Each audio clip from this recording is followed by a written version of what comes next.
Hi everybody, and welcome back to Let's Play Betrayal at Krondor. Well, we're going to be betrayed at Krondor. Are we going to be betraying somebody at Krondor? I don't know. Anyway, we're going to get to Krondor at some point. We're on our way with Senor Locklear here, who's escorting his prisoner Goreth on the right side to Krondor. And on the road there they met Owen, a little mage. Well, he is a little mage, but he's also mainly a young mage. And they're going to be traveling together, and we're going to see how the narrative unfolds. And before that happens, we're going to loot the corpse of that assassin over there who tried to, well, kill us.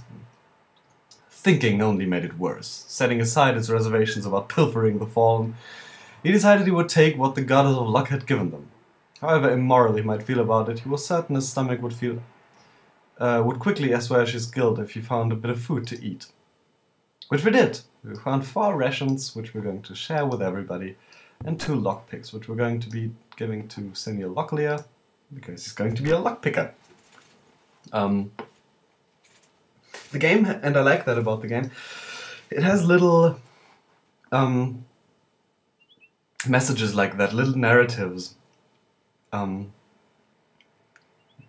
Whenever something happens, they repeat each other, and I'm not going to read them every time if they do, but that's what happens. So now I'm just spinning in a circle here because I want to see if there was something behind us. Because there are secrets in land. We need to get south because, just take a look at the world map, we want to head south until we come to a crossroad that heads to Lamut, which is a little village, or small city if you will, where we can restock if we need to, and which we're going to be paying a little visit to just to see if something's up. Because we're in no particular hurry to get to Krondor. Quite honestly, Locklear might be, but I'm not. Because I know what the game has in store for me. I want to take things slow. And that means that we're going to explore, at least while we know that it's relatively safe, the surrounding areas here. And let's see if there's some... There's something over there. Multiple things. There's a campfire, for example. Let's take a look at it. The ashes were cooled. Wiping the grime off his hands, Locklear shook his head. Someone or something obviously set up camp here, but it's hard to say just when. We really know nothing. And there's a chest here. And, yeah, Locklear gritted his teeth. While they had agreed the box should be opened, he was privately concerned the previous user might have left behind an unpleasant surprise. Yes, boxes may be trapped. They usually are when you least need it. Right now it wouldn't be too bad, but... and I don't think this one is trapped, because it's right at the beginning of the game. What are we going to see? No, nothing. 62... royals, I think. Yeah. Yeah, silver royals. Which we're going to take. I think that's 6.2 sovereigns. It's basically a decimal system. There's also bigger coins, but we're probably never going to have them because I'm usually broke as hell when I play this game. Now, where's the road? Back there. Okay. I think that's everything for here. And, Goreth seemed distant. Although the Mordor warrior didn't appear grieved about killing the assassin that had followed them from the Northlands, his eyes had a baleful look in them that seemed something between hatred and rage. Several times he glanced back at the corpse that lay behind them in the dust, his thoughts unguessable from his expression. You wish to bury him? We could do that. It is not our way. I simply am somewhat disturbed that he should come after me. He was a kinsman. There are other things that trouble me as well. Delican's assistants are slow but not altogether stupid. Another like Hazeth and you'll have my corpse to drag before your Prince Arutha. Sorry, you don't get off that easy. As long as you're under my command, you're forbidden to die, Morrill. I've gone far too much trouble keeping you alive to bury you now. It's time that we took the chains off of you. It'd be far easier for you to defend yourself if your hands are free to swing a sword again. You're not just going to set him free, are you? I thought he said he was your prisoner. He is my prisoner, Owen, but the circumstances are terribly complicated. Even if he chose to sneak off, he'd be lucky to make it to the next town alive. This is the third such assassin we've run into since we've left the Northlands, and I have a feeling that more will be waiting for us. He'll be much safer with me and I with him. As the boy would be. If you were to whisper the wrong word in the wrong ear, he could easily be the death of us. Me? Who am I going to talk to? I'm not even heading in the same direction. It would be a matter of who you talk to, Owen. There will be ears listening for a word of a moral traveling with a noble. Damnation! I should have thought about this when you entered camp. For the time being, you're my squire. Once we arrive safely at the palace, you'll be free to go your own way. But I have pressing business in Tyburn. This is not a subject of debate. We must get to Krondor. My mission is of critical importance and I don't have time to improvise an easy solution. The only other possible option would be to slit your throat and leave you dying. I have absolutely no desire to do that. Now let's get moving, before Dalikan's assassins catch our scent again. They'll likely come looking when Hazard doesn't return from his mission. Well then, so now it stands that we're all traveling together. Goody. And Goreth has his hands free, which is good. And yeah, well, we've seen what damage he can do with his hands bound, so this is bound to work out just perfectly. What could possibly go wrong? Let's stay on the road because we're a little faster when we're on the road. And you can also follow the road. You can, yeah, set a little marker here and then it's going to be automatically following the road whenever you give the command to walk. Which right now I'm not going to do off because that keeps me from taking a look out at chests and stuff like that. I'm not... Is that one? See, now this is one awkward bit navigation around this map. I don't hold it against the game, I mean it's from '93 and everything. And considering the great combat elements that you're going to see very soon probably, because somebody's bound to try and kill us, I can really forgive that, but it's a bit awkward at times, but I think it's more awkward for me than it is for you viewing. And there's another box. Let's look at it.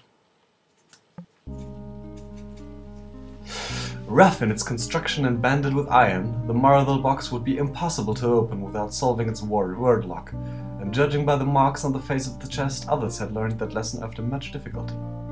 Yeah, there's your regular boxes that may or may not be locked or trapped, and then there's Marthel boxes. That are, well, Marthel are the elves I talked about, the tribal, sinister elves. They're not necessarily evil. Goreth isn't evil, but they got a sinister touch to them, is what I mean. They're the big other, if you will, for the setting. And the Marthel boxes, they are locked with a little puzzle, which I find very, very likable. And only Goreth can read them because it's in Marthel. Goreth scanned the runes embossed on the Marthel clue plate, its text their only hope of opening the difficult word lock. And basically, they come in various difficulties. Basically, you have to solve the riddle. I'm going to read. I think the first one's always a simple one. Prince Arutha, from his lofty perch, will find our troops without a scourge? Search? Without a search? Oh yeah, I'm sorry, I messed that up completely. I just didn't know if there was a C and a word I didn't know, or an E, but it's an E. I'm starting again from the beginning. Just strike that from your memory. Prince Arutha, from his lofty perch, will find our troops without a search. His men will fall, his castle too. And then what will Prince Arutha do? They're all little poems, like classical riddles, and some of them are just general, some actually relate to the setting of the story. Prince Arutha, for instance, he's the sovereign, if you will, of Midkemia, of the country where we're in. that Senor Locklear is a noble of, and obviously the Moral will try to invade and then overtake Midkemia. What will Prince Arutha do then? I think he will die. That will make sense. It's an easy one, and I think I remember that. Yeah, there we go. It automatically opens if you hit the right one, so you don't have to confirm or anything. So you can just guess your way through if you want to, but it's going to get harder, and then there's too much combinations for that to make sense. The chest thumped. Satisfied the magical locks had released, Locklear tipped open the large wooden lid. And we find a broadsword and armor. The armor in decent condition. I'm going to give the broadsword to Locklear, so he has a backup, and I'm going to give the armor to him too. Because, yeah, I can replace his 1-1 with that. We can repair those, but we don't have any hammers yet. We need hammers to repair armor, and we need whetstones to repair weapons, and we have neither. Now, is that better than your armor? It is, slightly. So the really 1 armor we can give to Owen. He's not going to need it that much. I hope. He's not supposed to get into melee combat. If he does, things are going to get hilarious. Actually, I do remember one playthrough where I got so frustrated with Owen dying on me all the time that I trained him to be a melee character with, well, interesting results. Someone was calling. Recognizing the lilt of the young voice, Owen turned and looked back down the road. A young squire that he had met at a party in Yavon was trudging behind them, a pack full of scrolls slung over his shoulder. The squire waved congenially, and Owen echoed the motion. "What do you think you're doing? We're trying to remain unnoticed, damn!" Locklear muttered under his... He didn't yell like I did, he muttered under his breath. "Try to behave as normally as possible. Since you know him, you handle him, Owen. And remember, Goroth's name is... Thorgath," Owen finished, irritated. "I'm not a child, you know." Locklear whispered. "That remains to be seen." "I didn't expect to see you quite so soon. I would have thought you were all the way to Lamut by now." Squire Philip. "Would have been if the Duchess hadn't insisted in introducing me to all of her daughters. Amelia was the prettiest, I believe, though I think Catherine took quite a liking to you." "Catherine took a liking to everyone at the party. She's as fickle as her mother. She'd likely marry a Krondor if she could find one not tied in the marital knot." "True enough. Say, I thought you said you were from Tyburn. Why are you taking this route home? Kind of a long way around, isn't it?" "Well, yes, but I had to meet up with my Uncle Locklear here, and my other friend here is an elf, Thorgath. They decided that it would be nice for me to take a tour with them down to Hog's Hollow." "Down to Hog's Hollow. I hear it's lovely at this time of year. What are you up to?" "I'm looking to catch in a reward, actually. When I was on my way to Yavin last month, I found a chest in this area, but I couldn't pick the lock on the thing. I figured it wasn't meant to be, and I left off. Thing is, all through the Duchess' party, I couldn't help but think about it. I had chest on the brain. I don't really care what's in it, but I have to pick that lock." And we can ask about things. We can ask what the nearest town is. I'm afraid my senses of direction and distance are a bit off right now. We all had a bit to drink last night, and we're still trying to shake off the effects. Which way is the nearest place we could get cleaned up? Must have been quite a bender if you're that confused. Head straight south along the main road, and that will take you into Lamut. If you're looking for good food, the Blue Wheel is a solid wager. Though I warn you that surrounding food can be a bit spicy. Are there any inns nearby? I, for one, could do with a little less sleeping on the ground. Any good inns that you can recommend? There's a Blue Wheel Inn in Lamut. Or you might try the Dusty Dwarf in Hog's Hollow. I suppose if you're really desperate, you could try breaking into one of the abandoned houses out in that part of the country, but I can't sleep well in a house that may fall on top of me. Of course, it may well be that the people have moved out for good reasons. I've heard that several people south of L'Oreal moved out after a contagion began spreading near there. Oh god, so don't head south of L'Oreal. I don't want to get sick, it's horrible. Was anything left behind in any of the abandoned houses you saw?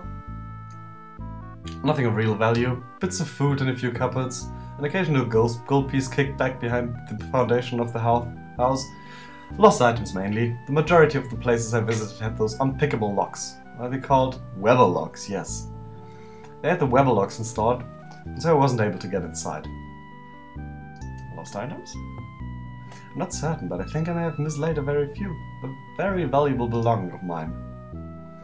I didn't worry about it. Depending on where you lost it, chances are good it will still be there. Yeah, I think everybody's going to tell you that, just in case you dropped a quest item or something. But trust me, you don't want to look for something you dropped with those graphics. If you recall, Lamut is where I wanted to head anyway. It's just down the road here, and Hawk's Hollow is basically where we're telling people we're going. Actually, I may head there anyway. Just for the hell of it. Now, where was L'Oreal? South, Egley, Turner's, Krondor, Quest's View. Because he said, oh, okay. So we're not going to head north from Hawk's Hollow, because there's a contagion, an epidemic, if you will, up there, and I don't want to get sick at this point of the game. We do have some herbs and stuff like that, but you're going to see soon enough. Oh, not that name. So that was a nice little chat, wasn't it? And he said there was a box somewhere nearby. A chest, as he said, because he had chest on his mind. Dirty boy. It was locked, so it wasn't the one we found. So it may be wise to keep our eyes open around here. Maybe, possibly. Because we do have lockpicks, and Senor Locklear is very good at picking them. Well, not very good, but can occasionally do that. Also, I think I'm going to... yeah. Saving. Basically quick saving. It's nice that the game does have a quick save function. Not all of those old games had those. And I don't want to be clicking through directories every time I want to save. There's not anything here. Don't want to head too far into the wilderness, but... because there's horrible things in the wilderness sometimes. And of course my sense of direction is going to have me looking at the map every single second. Basically it pays out, well, it's safer to stay on the roads, but the path turned. Luckily I studied the road before them, so it slithered into the distance like a giant snake before descending eventually into large town. Lamut, Owen said, "Do you think we should go in for supplies?" Not quite yet. We're going to do that soon. No! Let's backtrack. We're going to head into Lamut, but first I want to check if... oh, well, there's no chest here. Something back there. Oh, it's a graveyard. How nice. I think we need shovels to actually dig here, but usually what comes out is nasty anyway. Goldie Crow, and death her face was that of a sovereign. Shall we dig up this grave? Hell, why not?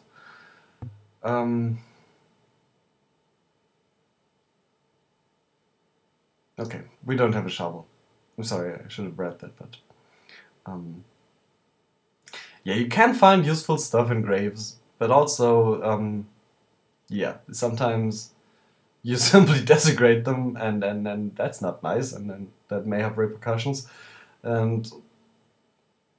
oh, hello. And also sometimes there's an undead coming out. Now there's... I don't know if you can see that. Yeah. There's another assassin. They agreed to attack, going over the plan as quickly as possible. Luckily I laid out a simple strategy. We're set then. Let's just hope our advance is undetected, or our advantage will be lost. Basically, it's important whether... basically, it's important to get the initiative in those fights. Otherwise, the enemies will attack first, and you don't want that. So, my stumbling around the trees led to us accidentally ambushing the assassin back then. Let's just storm forward and then hope this works. The Mortal warrior grinned, sidestepping their surprise attack to try to gain the higher ground. He waggled a mocking forefinger at Locklear, his eyes alight with bloody eagerness. Fine, Locklear said, preparing for battle. Then we shall do this the hard way. Okay. Basically no one had the upper hand here. And this is the combat. It may look a bit silly and simplistic, but trust me, it's a great mechanic. I like it a lot, it's fun. It's turn-based, and by sheer luck we get the first. If he had ambushed us, he get the first turn. But we do. And Owen starts. Now, let's see if I was right about his spells. Yeah, these are his other spell schools, the schools that he can use in combat. He has Despair Thy Eyes, yes. Despair Thy Eyes is basically, it's what I call blindness. And basically, yeah, it blinds the target, making him pretty much unable to do anything. I think it's almost overpowered, because this spell, it just rocks, and it doesn't cost much at all. You can see, there's no magic or something like this in this game. Spells are powered by stamina or by health. First, it uses up your stamina, then it uses up your health. Basically, you can cast yourself to death. But that also means that your magicka regenerates just as your health stuff. I think it's an interesting concept. What else does he have? Invitation. Basically pulls the target towards him. I don't think I've used that very often because I find it a bit silly. I don't want people to be close to Owen. He dies so very quickly. And Gift of Sun. And that basically transfers health and stamina to somebody else, which is helpful if somebody gets beaten down and Owen's himself safe and with good health and stamina. But mostly the spell we're going to use is Despair Thy Eyes. I'm not going to use it because against this one Mortal assassin it would just be, well, useless. Now we can cast a spell, we can defend, we can attack, we can just wait and basically heal. I'm going to need to look up what exactly all of those do, but now he defends. He's in defensive mode, so if he should get to him, he's in a much better chance to block. Since he doesn't have anything to do anyway. Well, this is healing basically. This is waiting and regaining stamina and health. But luckily he doesn't have enough speed to get directly to him. So he's not going to... If I were to move directly before him, then the Mortal would get an attack right away. So I'm just going to move 2 steps forward. He still gets an attack, but that's fine. Okay. Now we can flank him. And he's just going to... Yeah, he can't really do anything but wait and block. This is going to be really easy. This guy doesn't stand a chance, because now we can just clobber him. Really, he can just be... Well, I don't know. No, I don't... Do I want to set Owen in? I may as well, because as of now he doesn't get any experience in anything. Okay, so I'm going to cast Despair Thy Eyes. It's a bit of a waste of stamina, but it does make his casting skill more efficient, and it prevents the chance of one of the others getting hurt even a little bit, which would be good. Okay, now he's blind and basically can't do anything for a while, which is just really, really, really helpful. So magic is awesome even at this point of the game. And since he's blind, we may as well go in with Owen and pummel him a bit. Can't hurt to get him experience in that, even though he really doesn't need it. See, he's completely defenseless, basically. Yeah. And there he goes. Search the body for supplies, Locklear suggested, then amended, but make it quick. If there are more waiting out here, let's not be here when they return. Now, let's do just that. Yeah. Reservations about pilfering them. How nice! We have an armor, which we can give to Goreth, because it's bound to be better than the piece of junk he's wearing, which in turn is better than the piece of junk that Owen is wearing. There we go. Slightly better, but better. Now, granted, this was a really boring fight, but trust me, once there are multiple enemies, and some of them are ranged enemies, some of them may be spellcasters, this game gets really, really interesting. The combat gets a well, really, really awesome strategic level to it. But hopefully you're going to see that for yourself. We need to head basically straight west if we want to go into Lamut. Well, there's nothing there. We passed it, I think. Let's head south for a bit to see if we are too far north, or... And it gets dark too. I want to hit the city before it gets too dark. No, I think we passed it already. Yeah, we're too far. So we need to follow the road up north. And hopefully there are no more enemies right here. I realize, by the way, that this is going a bit slow. I like it that way. This is probably going to be, if I keep it up. Obviously I'm in no position to promise that anymore, but if I keep it up, this is going to be a long LP. Simply because it's a long game and it's slow paced. Which is fine by me, so the first 2 videos, maybe even the first 3 videos, nothing really interesting is going to happen. But just if you care to trust me, just stick with it for a while. It's going to be awesome, I promise. Well, and just as it gets dark, we get ready to head into Lamut. So far I realized the game is not much to be looked at. I felt the same way when I played it the first time, but it changes a lot. It just sucked me in at some point, and I played it for hours on end. Now, yeah, you see, and this isn't even completely dark. This is just like dusk, so it's not advisable to travel at night. Yeah, but now let's head in for supplies. Let's head into Lamut. And it does that little auto move whenever you... Which I don't see the point of, because then I don't know why they gave you that message before, if they're just going to auto move you to it anyway. But never mind. And these are whole portions of the map that you can't actually go into, they're just for the auto map. In many ways, the town looked like something created on an alcoholic binge. Rude dwarven shacks smashed up against delicate elven shops, while weird surrounding taverns grew from impressive kingdom-style dwellings. A sign outside the city gate had summed it up well. All who visit Lamut are equal, for in Lamut all is equally queer. And with that, I think I'm going to end the video, and in the next one, whenever we come back, we are going to enter Lamut and see what's around. Until then, take care of yourselves, be well, and have fun.